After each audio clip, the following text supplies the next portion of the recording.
Sparber Shop, welcome. The inaugural episode. This is Jonny Seymour, aka Stereogamous. Pleased to meet you, everyone. Thanks for having me, beautiful man. My pleasure. Let's hug it out. You have to bring those hips closer to the properly. Okay, so this is the video component that goes along with the podcast. I just did a mix that's going to be posted on thesparbershop.com eventually. Hopefully SoundCloud for now. And Jonny, would you prefer to go by Jonny or Stereogamous? Let's call Jonny. We're in your home. Okay. We're all friends. Tell me, where did Stereogamous come from? Anyway, sorry. It's going to be available hopefully on SoundCloud, and he's about to do a mix for us as well. We have some guests stopping by. The show is going to be, about weekly, maybe bi-weekly. And yeah. Cool. Stereogamous, how did the name come about? How did it come about? I used to DJ in a gay sauna. Okay. Bathhouse, as you call them here in the beautiful United States. This was in Sydney? Yeah, in Sydney. You hail from Sydney originally? No, I come from Tasmania. Okay. But yeah, Sydney's definitely home now. And Stereogamous came from a bathhouse? Yeah, came from working in a bathhouse and then just starting to do mixes, and it's like trying to keep the music purely for the sauna, purely for the bathhouse. So the bathhouse mixes started, and it's like, well, let's think of an outfit.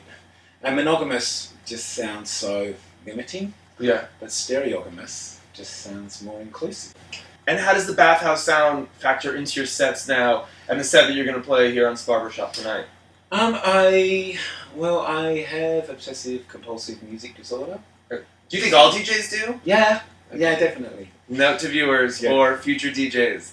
Diagnosed. OCD, neurotic, also studio audience. Neuroticism equals a good DJ. And embrace your illness. Your neuroses. Yeah, so Stereogamous, who I do with my partner, my musical partner, Paul Mack, over in Sydney. Hi, Paul. Hi, Paul. And we definitely focus on collaborating with lots of gay and lesbian artists. Yeah, who have you worked with? That's one of the Presets and Wolf Mother were, the first two local mixes I did. And then all of a sudden it sprang into this international thing of working with lots of great indie bands. One bunch of kids from England called We Have Band, who are a really great three-piece that have just done a remix for us, which I'm going to play today, world exclusive. World exclusive, Sparber Shop special. Bam! And that led to MEN, JD Sampson. Love you. Love you here in New York, doing really fun parties. Yeah. Doing Scissor Sundays, which I DJ'd, and that party, which you just DJ'd. Which was amazing. Really, really great. So yeah, in New York, look up JD Sampson, go to anything she's got anything to do with. It's amazing.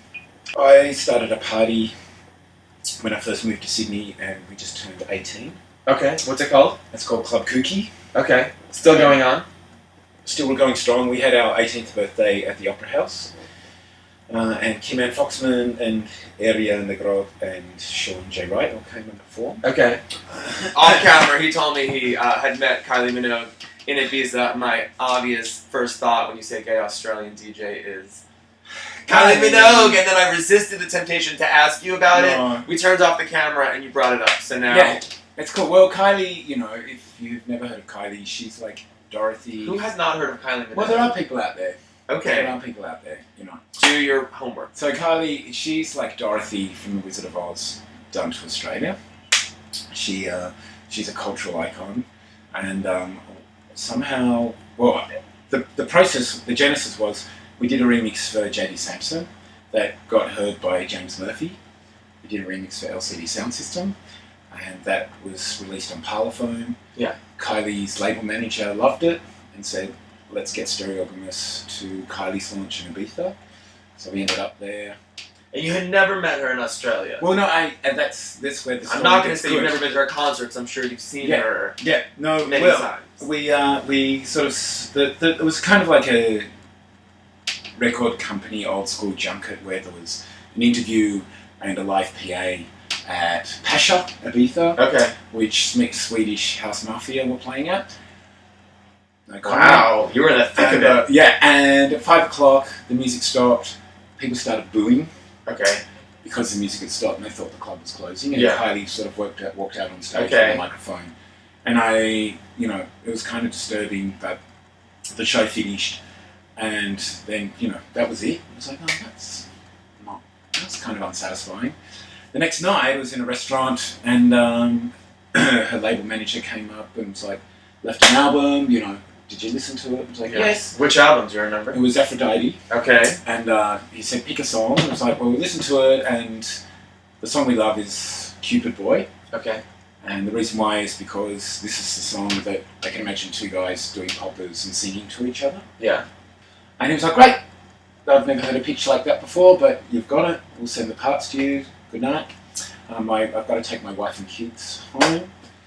And then I thought it was his daughter came up to say hello, and it was Kylie. She was like, oh, hi, I saw you talking to Miles. What are you doing here? Did she hug you?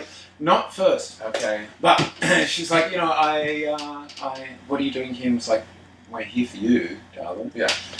And she was like, oh, I'm really sorry about last night's show. And I was like, well, to be honest, I thought you were going to be bottled at the start of that show. Yeah. And then after 5 songs, people were screaming your name and chanting your name. So it was like alchemy.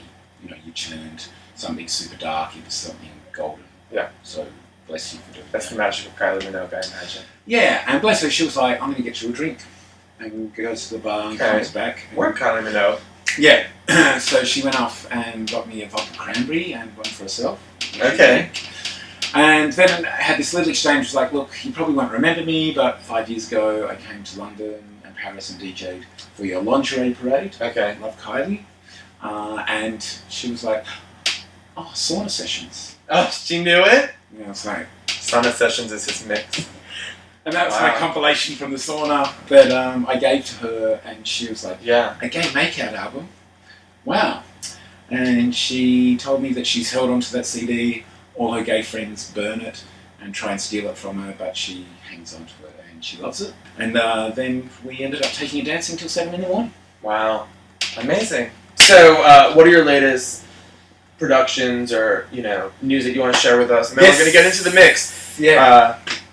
Well, Stereogamous, we, of course, done a bunch of remixes, you know, for LCD Sound System, Sia, Kylie, George, Michael. And then last year we started working with this amazing vocalist named Sean J. Wright. He used to be in Hercules and Love Affair. We wrote a track over the internet. It was released by Cocktail d'Amore in Berlin and Honey Sound System in San Francisco. Ooh, big fans of both here at Sparber Shop. Hope to have them here one day. Love You Homosexuals. It was remixed by, you know, some really fantastic people like the Miracles Club and Cosmic Disco and Kiman and the Carrie Nation. And it took on a life of its own. Is there more to come?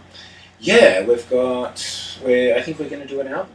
Oh, wow. A bunch of songs. Heard it here first, Sparber Shop, breaking news. Yeah, you got some previews today, but there's some remixes happening at the moment. Nita, Carrie Nation, and Will just finished one, which they debuted last night. Yeah. And they should be stopping by shortly at Sparber Shop. We're waiting for them. Let's get into it. Thank you for stopping by. Cool. Thanks for having me, beautiful man. My pleasure. Lover.